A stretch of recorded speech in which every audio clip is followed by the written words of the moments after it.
Donc, comme je te disais, merci Steve de m'avoir invité à cette session du Meetup Zabbix de la communauté francophone.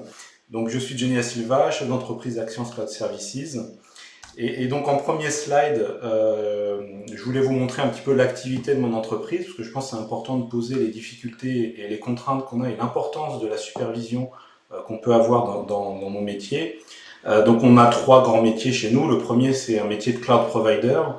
Donc, on fournit à nos clients des ressources cloud, des ressources IT, un peu comme le fait Azure ou Amazon Web Services. Donc, on a des pilotages dans des data centers chez Quinix, on a des plateformes IaaS, on construit des clouds dédiés pour certains clients, on a des clouds mutualisés sur lesquels on fournit en mode partagé des ressources IT de stockage et de puissance de calcul, on gère du backbone réseau, on a de l'hybridation avec du cloud public, donc ça c'est toute la partie cloud provider. On est également service provider, où là on va piloter le maintien en condition opérationnelle en 24/7 des applications de nos clients. Donc on va gérer la sécurité, on va gérer la sauvegarde, les plans de reprise d'activité, la performance applicative et donc la disponibilité finalement des applications des clients. Et le troisième pan, c'est toute la notion d'intégration. On va faire du design de plateforme, des architectures, du setup jusque du build to run, des migrations et des transformations applicatives pour aller dans le cloud, notamment en faisant du replatforming en mode cloud native et du cloud setup, donc sur les acteurs les plus connus du marché. Voilà, je les ai cités, Amazon, Azure, OVH, Google.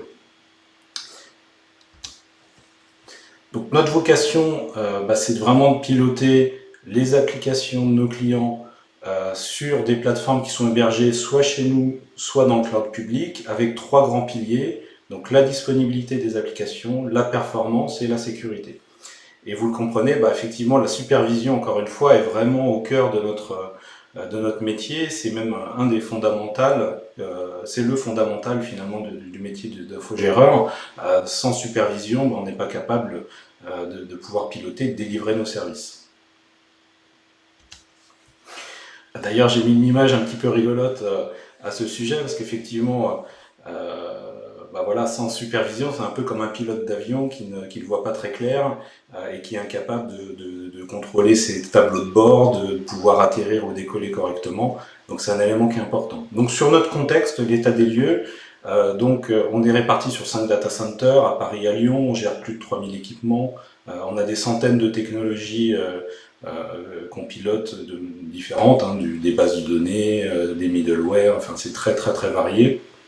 Une notion de multi-cloud, donc on a de plus en plus de clients qui sont en mode cloud hybride, et donc cet écosystème fait qu'aujourd'hui la supervision est très complexe d'une part, et au fil des années c'est un petit peu étoffé. Donc j'ai mis les quelques logos des éléments qu'on avait avant de basculer sur Zabbix.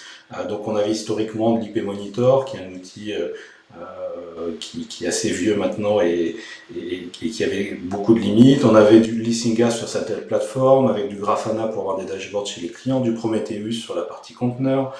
On utilisait énormément le SNMP pour attaquer et épauler les ressources et les informations qu'on voulait récupérer sur les machines.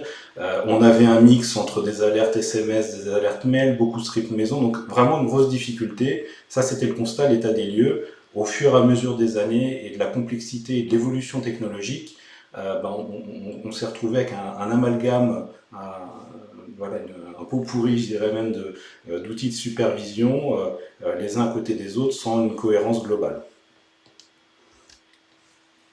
Alors notre cible, elle était simple, c'est de passer du pilote qui ne voyait pas bien à Minority Report qui est capable de prédire l'avenir. Donc voilà, c'est de tout voir et de tout contrôler, quelle que soit la plateforme, cloud public, cloud privé, interne, externe, d'anticiper les incidents également, de pouvoir monter sur la gestion de la performance applicative et de manière générale de pouvoir piloter les applications, donc pouvoir vraiment rentrer en profondeur dans l'analyse. D'avoir cet aspect multi-cloud qui est essentiel aujourd'hui, et puis d'avoir un outil qui soit intelligent, en fait, qui soit capable de faire un petit peu le travail à la place d'un analyste, et de nous fournir un certain nombre d'informations nécessaires pour que quand une alerte ou un incident tombe, on ait déjà une pré-analyse ou en tout cas les informations pour pouvoir agir de manière pertinente et efficace. Alors pourquoi Zabbix? Donc Zabbix, c'est un outil déjà que je connais depuis un moment, donc il y a une roadmap, voilà, c'est un outil qui a presque 20 ans aujourd'hui. Moi je l'ai connu en 2010, et en 2010 j'avais fait un article sur Silicon où je parlais déjà de cet outil, et j'ai toujours apprécié cette roadmap qui était claire et cohérente. C'est vrai qu'il n'y a pas beaucoup finalement de projets open source où on a une tête qui pilote vraiment le projet, une tête unique. Souvent on a des projets qui dérivent, qui forkent, etc.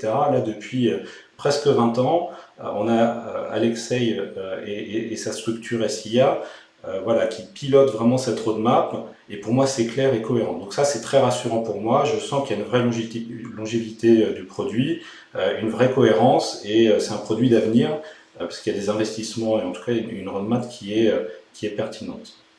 L'autre élément qui était important, c'était cet aspect couteau suisse, c'est que avec Zabbix, on n'a finalement pas beaucoup de limites, on a la capacité de faire beaucoup de choses, d'aller très très loin, de customiser un petit peu tout ce qu'on veut, et c'est vrai que de choisir un outil aujourd'hui, c'est un pari sur l'avenir, donc il faut vraiment pouvoir customiser un maximum de choses, parce qu'on ne sait pas quel va être la prochaine nouveauté, le prochain buzzword à la mode conteneur, à la mode GitOps, etc. Donc il faut qu'on puisse, nous, au travers de cet outil qui est la fondation de notre métier, être capable de nous adapter très très vite. Un autre élément qui est vraiment très important pour nous, c'est la base de templates, donc de pouvoir, à chaque fois qu'on a un nouveau système à monitorer, un nouveau type d'application, un nouveau middleware, finalement s'appuyer sur une communauté qui est très active, qui est très large, et qui fournit des templates vraiment assez poussés, voire trop des fois, hein, quand on voit des templates où il y a plus de 600 000 items. Alors il y a évidemment beaucoup de travail de clean à faire derrière, mais en tout cas on part d'une base qui est solide et qui nous évite un travail assez fastidieux finalement de repartir de zéro. Autre élément qui est essentiel sur un outil de supervision quand on est sur des dimensions comme la nôtre, c'est la notion de performance, la capacité de l'outil à opérer un certain nombre de milliers de serveurs et des centaines de milliers d'items poolés chaque seconde ou chaque minute. Donc voilà, c'était un élément qui est important. Encore une fois, on ne veut pas avoir à refaire l'architecture, à refaire le design, à rechoisir des outils tous les ans. C'est un investissement qui est important quand on migre d'outils de supervision. Donc de partir sur ce type d'infrastructure avec la notion de proxy, la notion de scalabilité, ça nous assure une certaine pérennité, je l'espère, pour plusieurs années. Un point donc, que vous connaissez tous certainement, c'est le low-level discovery qui rentre complètement dans cette logique où aujourd'hui on a des plateformes et des applications qui sont dynamiques, voilà, qui s'autogèrent, on a des conteneurs qui se créent, qui s'arrêtent, des bases de données qui sont publiées.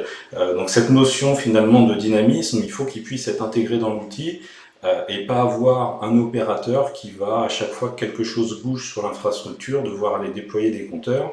Et cette notion de low-level discovery associée au template nous permet justement de nous poser moins de questions. Alors c'est un travail d'analyse et de design au départ qui est important quand on construit les templates, mais derrière, ce qu'il faut se dire, c'est qu'on a l'assurance de ne rien louper, et que si quelque chose évolue sur une machine, via ce système de low-level discovery et d'API, j'en parlerai juste après, on a la capacité de couvrir un maximum de choses. Donc cette API dont on a parlé, Steve, elle est essentielle. C'est vrai qu'elle est très riche, on est capable de tout faire au travers de l'API, et surtout, justement, dans ce milieu, voilà, sur les applications de mode cloud native, où on est de plus en plus sur des chaînes d'intégration et de déploiement continu, finalement, cette API Zabbix va s'intégrer complètement dans le déploiement, et tous nos scripts et tous les outils de cette chaîne vont pouvoir appeler l'API à différents moments du parcours et du cycle de vie de l'application pour déployer des informations, déployer des items, déployer des templates, aller modifier la supervision. Et ça, c'est à rendre complètement dans cette dynamique d'application modèle cloud native. Également, sur un infogéreur, donc on a tout cet aspect un peu DevOps, cloud native d'un côté, mais on a aussi des process un peu plus traditionnels, un peu plus utiles, et c'est vrai que cette API est partie prenante, je dirais, de nos outils d'inventaire, de notre CMDB, et on l'interroge en temps réel, on l'intègre dans notre ITSM pour pouvoir à la fois produire des informations sur les dashboards de nos clients, mais aussi intégrer les informations remontées de la supervision au sein de la CMDB et de nos outils. L'agent Zabbix, c'est aussi un élément qui est important, parce qu'il est assez puissant, on est capable, donc comme d'autres outils, mais en tout cas, on est capable, contrairement à ce qu'on faisait avec du SNMP, d'aller beaucoup plus loin, de pouvoir lancer des scripts, d'avoir de l'intelligence localement, et compléter avec les scénarios web, finalement de couvrir des domaines de surveillance applicative qui vont très en profondeur.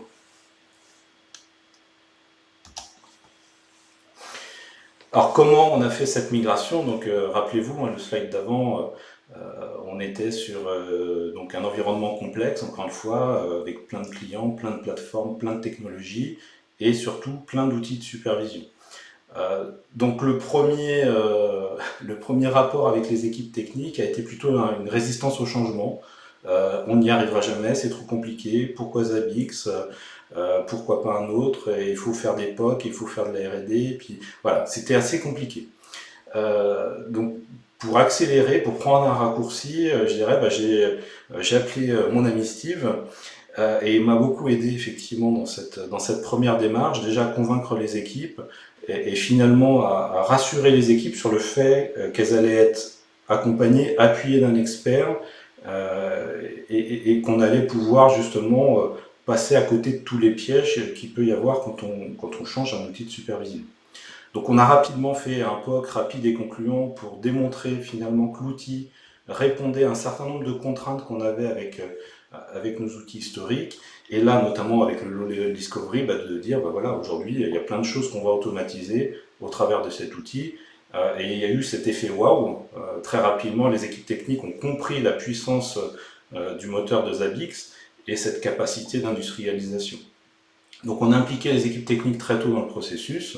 Il y a eu des formations opérées par Steve de toutes les équipes techniques, donc avec plusieurs niveaux, les niveaux plutôt opérateurs pour les gens qui font de l'astreinte, etc., pour pouvoir comprendre comment on interagit avec l'outil, puis des formations beaucoup plus experts pour justement développer des templates et travailler sur ces éléments. Donc il y a eu un co-design de l'architecture, et d'ailleurs je vous conseille d'aller jeter un coup d'œil à l'outil d'EasyIT sur le calculateur de taille de base de données pour Zabbix, qui est un élément important pour bien structurer l'architecture dès le début. Et puis après on a fait ces déploiements en 4 mains avec EasyIT sur les premiers clients. Un point qui a été très important, c'est l'industrialisation des déploiements et des configs des agents. Donc nous, pour le pilotage des infrastructures, on utilise beaucoup Ansible.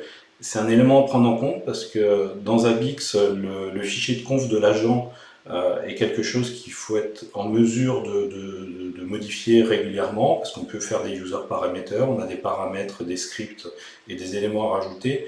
Et quand on a un parc de 3, 4, 5 000, 10 000 machines, évidemment qu'on ne va pas les changer à la main ce fichier. Donc il faut dès le début penser à cette notion de pilotage des fichiers de config et notamment de cet agent. On a également initié beaucoup de synergies avec notre outil d'inventaire, donc OCS Inventory, le Low Level Discovery, voilà, pour par exemple, quand l'outil d'inventaire va détecter qu'on a une base MySQL qui est déployée par un client sur un serveur, automatiquement au travers des API, on puisse aller linker le template MySQL qui lui-même, via ce Low Level Discovery, va déployer l'ensemble des supervisions de tous les schémas, les tables, etc., donc tout ce dont on a besoin. Et dernier point qui a été essentiel, c'était l'embauche d'un profil dédié à la supervision. C'est vrai qu'auparavant, la supervision était un petit peu répartie au sein de toutes les équipes, et donc là on a voulu un petit peu sanctuariser cette supervision, qu'on ait une personne experte qui est là vraiment pour aller très loin dans customisation des templates, définir les bonnes règles.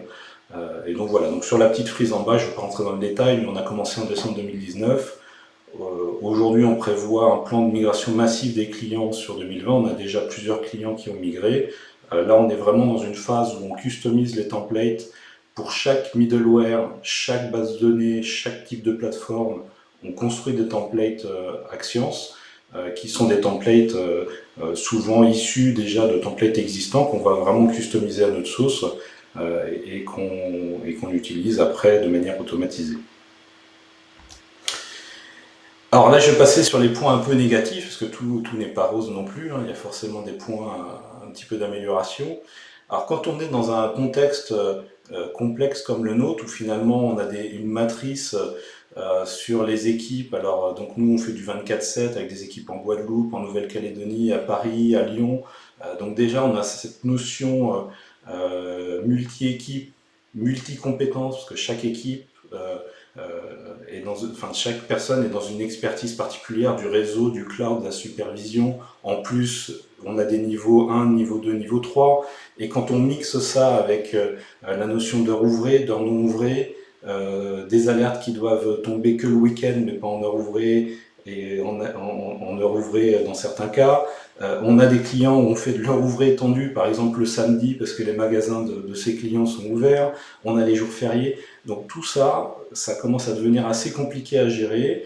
L'outil n'est pas fait pour le gérer directement, donc on a dû développer un certain nombre de choses autour. Heureusement, on a toutes les API, les notifications qu'il faut pour pouvoir interagir, mais ça a nécessité quand même un certain effort qui finalement aura pu être un peu plus présent dans l'outil de base. Donc ça, c'est peut-être un petit point peut-être de roadmap à envisager côté Zabbix. Et autre point également, c'est la notion de dashboard.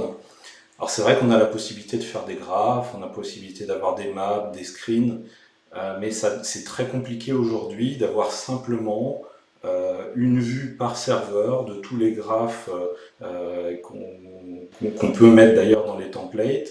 C'est compliqué, il faut faire des screens. Si le screen n'est pas adapté sur un type où il y a une base de données Oracle, de l'autre côté on a un template qui est une base de données MySQL, on va se retrouver avec un ensemble de screens à devoir créer.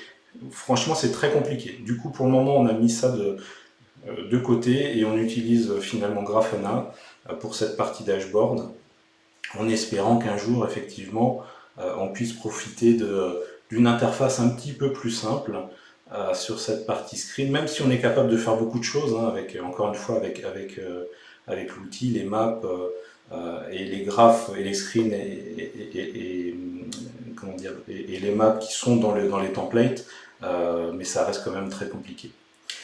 Donc voilà, c'est un retour assez rapide. N'hésitez pas si vous avez des questions.